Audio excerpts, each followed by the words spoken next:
Salam sejahtera Bapak Ibu yang saya kasihi dimanapun Anda berada. Saat ini saya akan memberikan satu topik firman Tuhan. Topik ini berseri, mini seri dengan tema membangun karakter Kristiani. Hari ini kadang-kadang kita berpikir setelah menjadi Kristen, apakah kita bisa mencerminkan kekristenan itu sendiri? Nah, melalui topik ini, tema ini, saya bangun lagi menjadi 7 subtema atau bisa dikatakan judul. Yang pertama, pentingnya pertobatan. Yang kedua, menjadi manusia ciptaan yang baru. Itu sangat ditentukan dari pertobatan.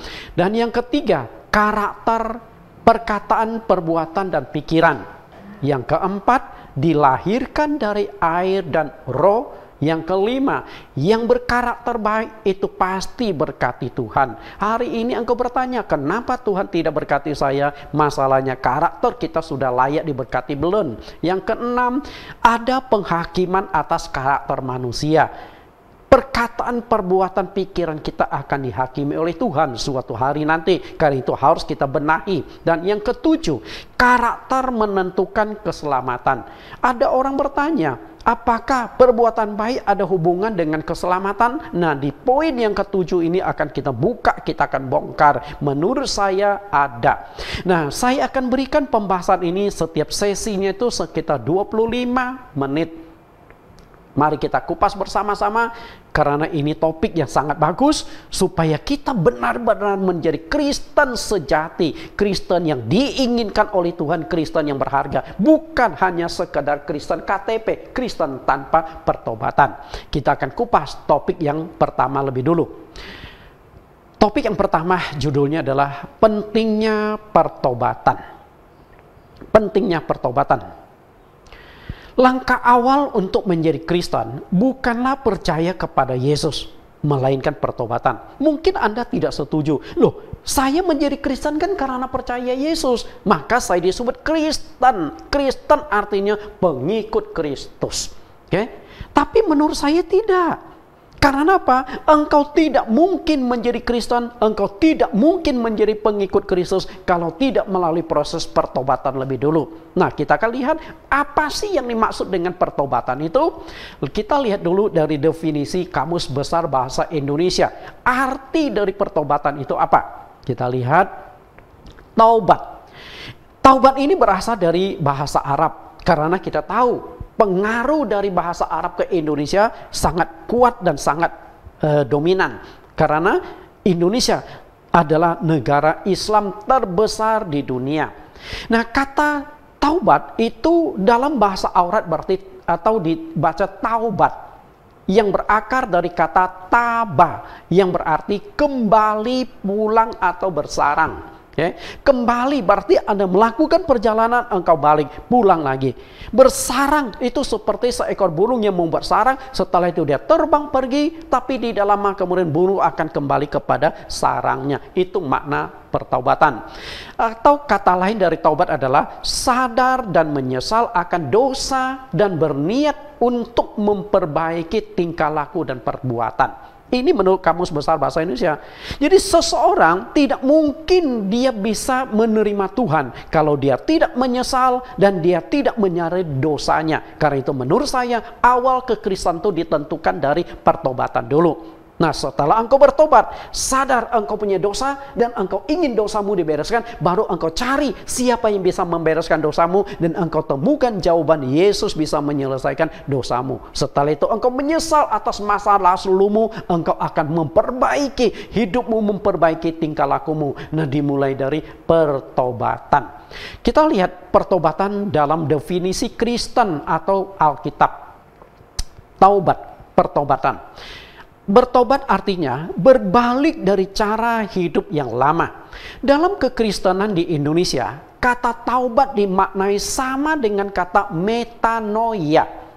Dalam bahasa Yunani, metanoia itu artinya adalah berbalik 180 derajat dari kehidupan yang lama. Misalnya dari waktu sebelum percaya, sebelum bertobat dia adalah perokok berat. Tapi begitu dia bertobat, dia tidak akan sentuh rokok lagi. Benar-benar total.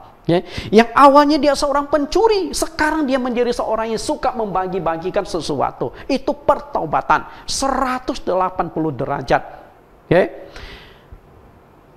Artinya, dia meninggalkan cara hidup yang lama dan menjadi manusia ciptaan baru. Itulah makna dari pertobatan. Dengan kata lain, pertobatan dalam bahasa Yunani adalah metanoia. Kita lihat dasar Alkitabnya, arti kata pertobatan. Kisah Rasul 26 ayat 18. Untuk membuka mata mereka, supaya mereka berbalik dari kegelapan kepada terang, dan dari kuasa iblis kepada Allah. Nah, Paulus menjelaskan arti pertobatan itu adalah berbalik. Berbalik 180 derajat. Supaya mereka oleh iman mereka kepadaku memperoleh pengampunan dosa dan mendapat bagian dalam apa yang ditentukan untuk orang-orang yang dikuduskan. Nah, ini adalah perkataan dari Paulus. Tentu dia mengutip perkataan dari Tuhan. Supaya mereka oleh iman mereka kepadaku, bukan kepada Paulus, tapi kepada Tuhan Yesus. Ayat yang ke-19. Sebab itu, ya Raja Agripa, kepada penglihatan yang dari sorga itu tidak pernah aku tidak taat. Tetapi mula-mula aku memberitakan kepada orang-orang Yahudi di Damsyik, di Yerusalem, dan di seluruh tanah Yudea, dan juga kepada bangsa-bangsa lain, bahwa mereka harus bertobat dan berbalik kepada Allah, serta melakukan pekerjaan-pekerjaan yang sesuai dengan pertobatan itu. Perhatikan di sini, Paulus katakan bertobat lalu berbalik kepada Allah. Itulah yang namanya metanoia, 180 derajat. Tapi setelah bertobat, masalahnya adalah ada nggak hasil dari pertobatan itu? Nah, banyak orang Kristen mengatakan saya sudah bertobat tapi tidak ada hasil. Mestinya yang namanya pertobatan itu harus bisa menghasilkan buah-buah dari pertobatan, seperti yang dikatakan oleh Yohanes Pembaptis kepada mereka yang datang untuk dibaptis olehnya. Hasilkan buah-buah dari pertobatan. Kalau tidak, Tuhan akan tebang kalian seperti kapak yang sudah tersedia di pohon ini. Kita lihat, inilah arti kata pertobatan. Artinya metanoia. Dan kebetulan kata metanoia ini di Indonesia dijadikan sebagai satu merek dari toko buku Kristen. Oke. Kita lihat lagi, siapa saja yang harus bertobat? Apakah pertobatan itu hanya untuk orang tertentu? Saya katakan yang perlu bertobat itu adalah semua manusia. Kenapa mesti semua manusia? Karena semua manusia sudah punya dosa. Karena yang namanya pertobatan itu koneksi dengan dosa itu begitu erat. Tidak ada seorang pun yang benar di muka bumi. Karena tidak ada yang benar, maka semua orang memerlukan pertobatan. Kita lihat apa yang dikatakan oleh Rasul Paulus di dalam Roma pasal 3 ayat 9 sampai ayat yang ke-10 tentang pertobatan ini. Roma 3 ayat 9 sampai 10. Jadi bagaimana? Adakah kita mempunyai kelebihan daripada orang lain? Sama sekali tidak. Sebab di atas telah kita tuduh baik orang Yahudi maupun orang Yunani bahwa mereka semua ada di bawah kuasa dosa. Seperti ada tertulis, tidak ada yang benar seorang pun tidak. Perhatikan kalimat yang saya ganti warna. Tidak ada yang benar seorang pun tidak. Di muka bumi ini tidak ada orang yang benar. Tidak ada yang bebas dari dosa. Oke? Kenapa saya katakan tidak ada yang benar? Karena upah dosa itu maut. Begitu Adam dan Hawa nenek moyang semua manusia jatuh dalam dosa karena ketidaktaatan mereka. Di dalam Kejadian pasal 3 ayat 19 Tuhan berkata, manusia diciptakan dari tanah, suatu saat akan kembali ke tanah. Karena hukuman dari dosa itu adalah kematian tubuh jasmani kita. Nah, apakah ada orang yang bebas dari kematian? Jika ada orang yang tidak bisa mati, mungkin dia tidak punya dosa. Kalau manusia masih bisa mati, artinya semua manusia berdosa. Tidak ada seorang pun manusia di muka bumi yang lolos dari yang namanya dosa. Semua orang punya dosa. Karena kita punya nenek moyang sama, Adam dan Hawa. Kecuali kalau ada orang yang bukan keturunan Adam dan Hawa. Permasalahannya, apakah Allah ada menciptakan manusia lain selain Adam dan Hawa? Oke?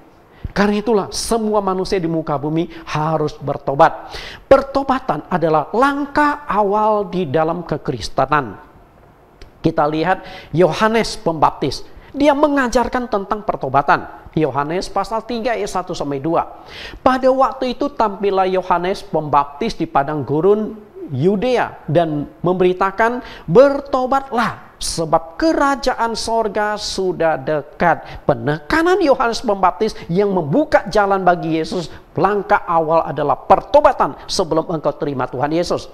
Lalu bagaimana pengajaran Yesus? Kita lihat yang dikatakan Yesus.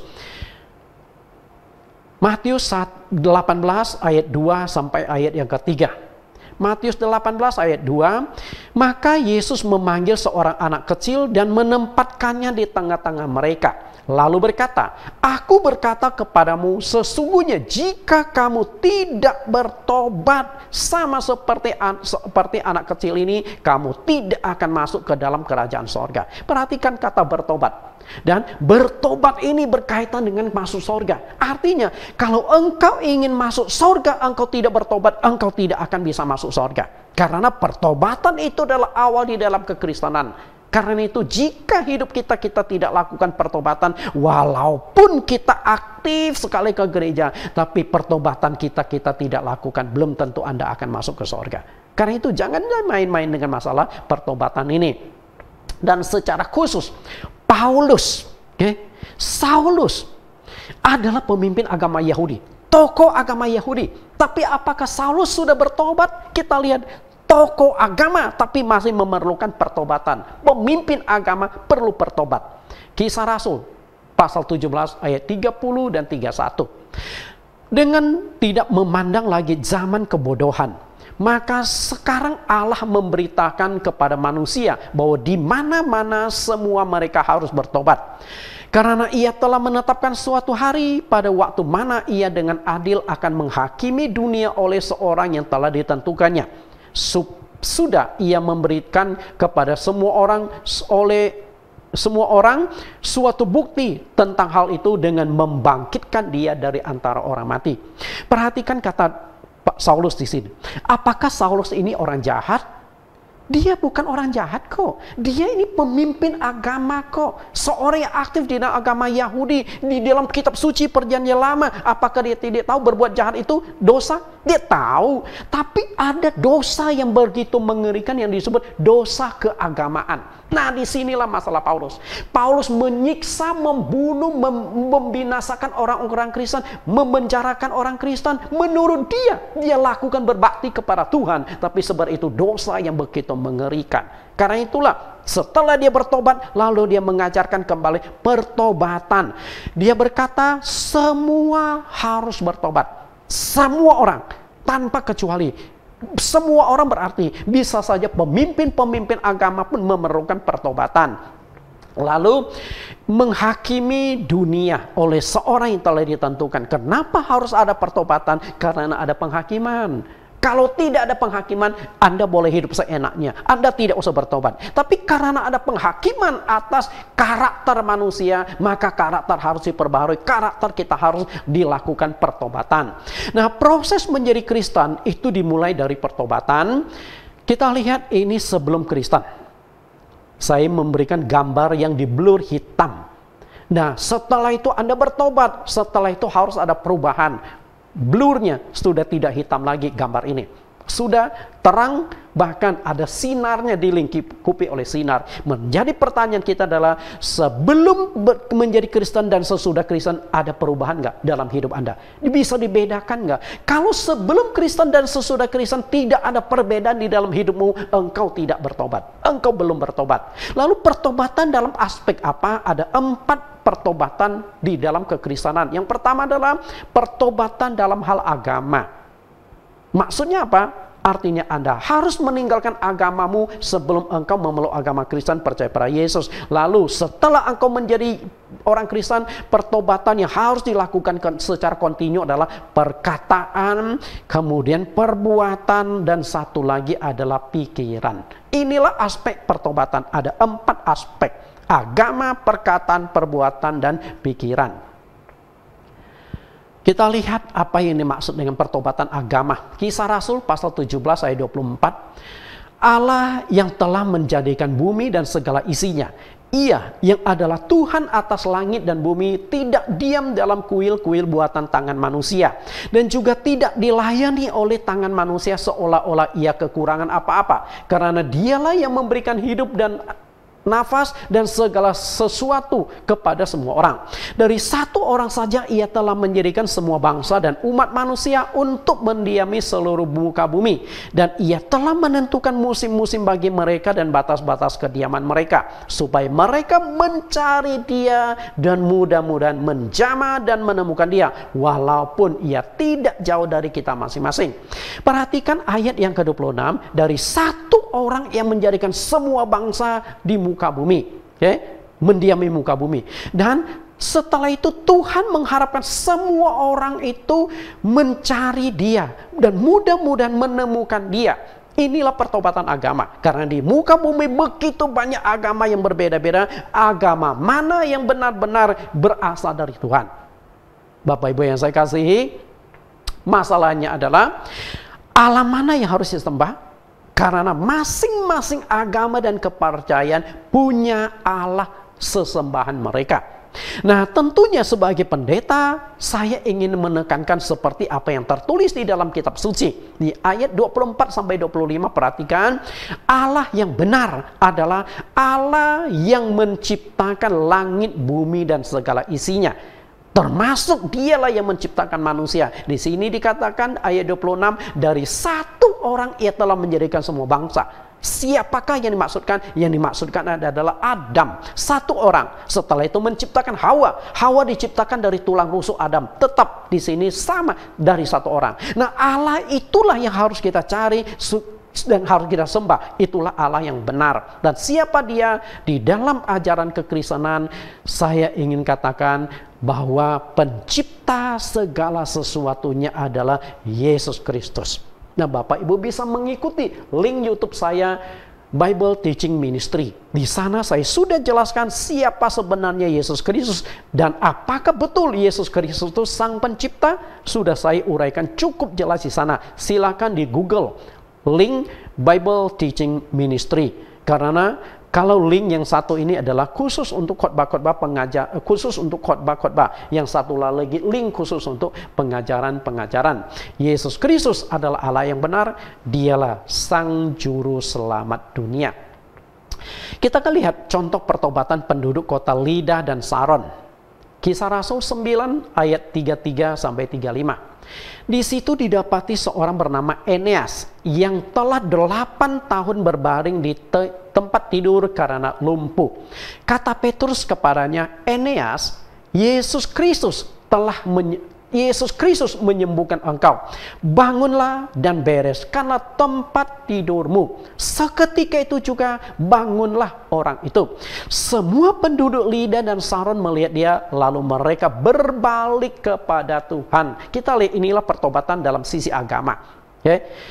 Perhatikan yang dikatakan oleh Rasul Petrus, mereka berbalik kepada Tuhan. Artinya pertobatan adalah berbalik, mencari menemukan Tuhan yang benar. Inilah pertobatan dalam sisi agama. Lalu berbalik kepada siapa? Berbalik kepada Tuhan. Inilah bermakna pertobatan itu. Lalu kepada Tuhan yang mana? Yesus Kristus. Karena Yesus Kristus adalah Tuhan. Kenapa saya katakan Yesus Kristus adalah Tuhan? Yang berkuasa menyembuhkan penyakit adalah pencipta manusia.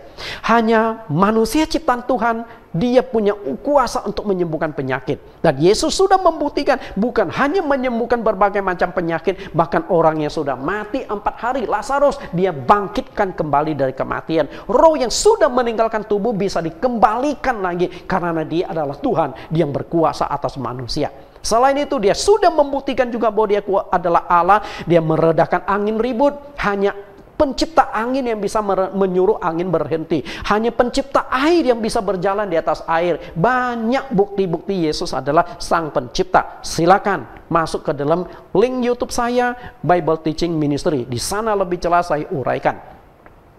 Pertobatan mencakup karakter, perkataan, perbuatan, dan pikiran. Kita lihat Efesus 4 ayat 22. yaitu bahwa kamu berhubung dengan kehidupan kamu yang dahulu harus menanggalkan manusia lama yang menemui kebinasaan oleh nafsu yang menyesatkan, supaya kamu dibaharui di dalam roh dan pikiranmu dan mengenakan manusia baru yang telah diciptakan menurut kehendak Allah di dalam kebenaran dan kekudusan yang sesungguhnya. Karena itu buanglah dusta dan berkatalah benar seorang kepada yang lain, karena kita adalah sesama anggota. Apabila kamu menjadi marah, janganlah kamu berbuat dosa. Janganlah matahari terbenam sebelum padam amarahmu, dan janganlah beri kesempatan kepada iblis. Perhatikan arti pertobatan di dalam perkataan, perbuatan, dan pikiran. Perhatikan kalimat yang saya cetak merah dan diberi garis bawah. Harus menanggalkan manusia lama dan mengenakan manusia baru. Itu adalah pertobatan. Manusia lama adalah manusia yang hidup di dalam dosa. Perkataan, perbuatan, pikirannya cenderung di sini yang dia lakukan adalah dosa, berlawanan dengan firman Tuhan. Nah, setelah itu dia lakukan pertobatan. Setelah pertobatan, apakah perkataan, perbuatan, pikiran itu mencerminkan bahwa ini manusia yang baru, yang lama sudah mati, ini adalah manusia yang hidup yang baru lagi. Kalau sebelum Kristen begini, sesudah Kristen juga begini, maka engkau tidak ada pertobatan. Engkau belum bertobat, walaupun engkau punya status Kristen. Dan yang menyedihkan lagi adalah kadang-kadang orang Kristen, perkataan, perbuatan, pikiran lebih parah daripada orang yang belum percaya Tuhan. Itu saya katakan mencemarkan kekristenan Anda sendiri. Tuhan sedih hal ini. Kita lihat, diperbaharui. Lalu apa saja yang harus diperbaharui yang berkaitan dengan menjadi manusia ciptaan baru di dalam roh dan juga di dalam pikiran? Artinya pertobatan itu bukan hanya perkataan dan perbuatan, pikiran pun harus bertobat. Nah, itu akan saya kupas secara khusus. Perkataan, perbuatan, pikiran itu 3 karakter yang harus kita perbaharui. Kita harus bertobat dalam hal ini. Nah, berkatalah benar. Ini pertobatan dalam perkataan. Marah itu juga berkaitan dengan masalah perkataan. Lalu ayat 28, orang yang mencuri janganlah ia mencuri lagi, tetapi baiklah ia bekerja keras dan melakukan pekerjaan yang baik dengan tangannya sendiri, supaya ia dapat membagikan sesuatu kepada orang yang berkekurangan. Janganlah ada perkataan kotor yang keluar dari mulutmu, tetapi pakailah perkataan yang baik untuk membangun di mana perlu, supaya mereka yang mendengarnya beroleh kasih karunia. Dan janganlah kamu mendukakan Roh Kudus Allah yang telah memeteraikan kamu menjelang hari penyelamatan. Segala kepahitan, kegeraman, kemarahan, pertikaian, dan fitnah hendaklah dibuang dari antara kamu. Demikian pula segala kejahatan. Tetapi hendaklah kamu ramah seorang terhadap yang lain, penuh kasih, mesra, dan saling mengampuni, sebagaimana Allah di dalam Kristus telah mengampuni kamu. Perhatikan lagi pertobatan di sini. Hendaklah dibuang dari antara kamu. Demikian pula segala kejahatan. Nah, kejahatan ini berbicara tentang perbuatan. Artinya pertobatan, perbuatan itu sangat penting. Mencakup apa saja? Mencuri, ini contoh ya. Orang yang dulu mencuri, setelah dia bertobat, dia tidak mencuri lagi. Nah, mencuri di sini aspeknya juga luas loh. Kadang-kadang bisa terjadi pada hamba-hamba Tuhan loh, mencuri uang Tuhan. Artinya persembahan jemaat untuk Tuhan, tapi Anda kuasai. Nah, itu juga masalah. Saya pendeta, tapi saya tidak pegang duit. Saya tidak bersentuhan duit. Karena jangan menganggap bahwa curi itu hanya ditujukan kepada orang-orang lain. Tidak, pendeta pun bisa terlibat di dalam pencurian. Mencuri uang Tuhan, itu juga bahaya sekali. Bertobatlah. Oke, lalu hendaklah dibuang dari kemudian segala kepahitan, kegeraman, keraman, pertikaian, dan fitnah. Itu semua karakter-karakter yang berkaitan dengan perbuatan dan juga mencakup perkataan. Selanjutnya ayat 32, tetapi hendaklah kamu ramah seorang terhadap yang lain, penuh kasih, mesra, saling mengampuni sebagaimana Allah dalam Kristus telah mengampuni kamu. Inilah hasil akhir dari pertobatan, menjadi manusia ciptaan baru. Manusia ciptaan baru adalah manusia yang penuh kasih, pengampunan. Ini manusia baru. Kalau dia penuh kasih, dia tidak akan berbuat jahat kepada orang lain. Perkataan, perbuatan, pikirannya cenderung positif. Dia tidak melakukan kejahatan. Tapi apakah berhasil menjadi manusia ciptaan baru? Nah, selain itu, kalau orang berbuat jahat kepada dia, dia ampuni. Orang nipu dia tidak sampai dendam kepada orang itu. Dia ampuni. Oke? Percayalah, kalau orang Kristen berhasil di dalam pertobatan tersebut, dia akan menjadi terang dan garam dunia. Tuhan Yesus berkati. Topik yang pertama ini kita sudah kupas, dan kita akan masuk ke topik yang kedua tentang pertobatan tersebut. Nah, kita akan akhiri, saya akan berdoa untuk Bapak Ibu. Tuhan dan Juru Selamat kami Yesus Kristus, terima kasih kami sudah belajar tentang karakter Kristiani. Bagaimana seharusnya menjadi orang Kristen? Apa saja yang harus kami lakukan? Melalui topik yang pertama tentang pertobatan adalah langkah awal di dalam kekristenan. Berikan kekuatan kepada kami, perbaharui hidup kami. Karena itu kami supaya dilayakkan menjadi anak-anak-Mu setelah kami melakukan pertobatan yang total di dalam perkataan, perbuatan, dan pikiran kami. Terima kasih Bapa, dan kami rindu untuk mengikuti topik-topik ini sebanyak 7 topik ini sampai selesai. Di dalam nama Tuhan Yesus Kristus kami berdoa. Amin. Tuhan Yesus memberkati, dan kita bisa mendengarkan satu lagu karya Pak Jonathan Prawira, Yang Percaya Pasti Melihat Kuasa Tuhan. Pertobatan akan membawa kita melihat bagaimana Tuhan berkarya, Tuhan bekerja di dalam hidup kita. Tuhan Yesus berkati.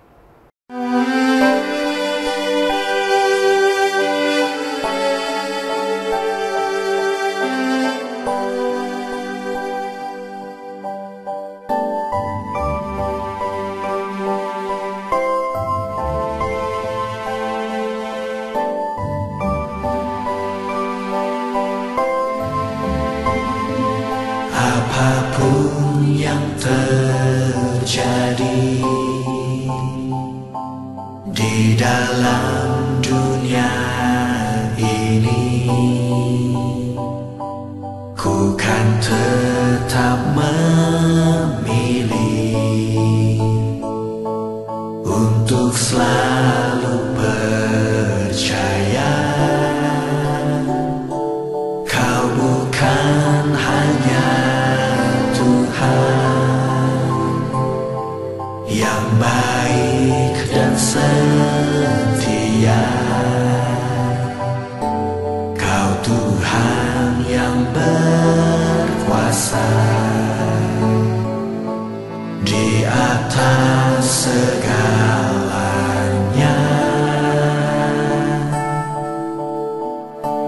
Karena yang percaya pasti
telinga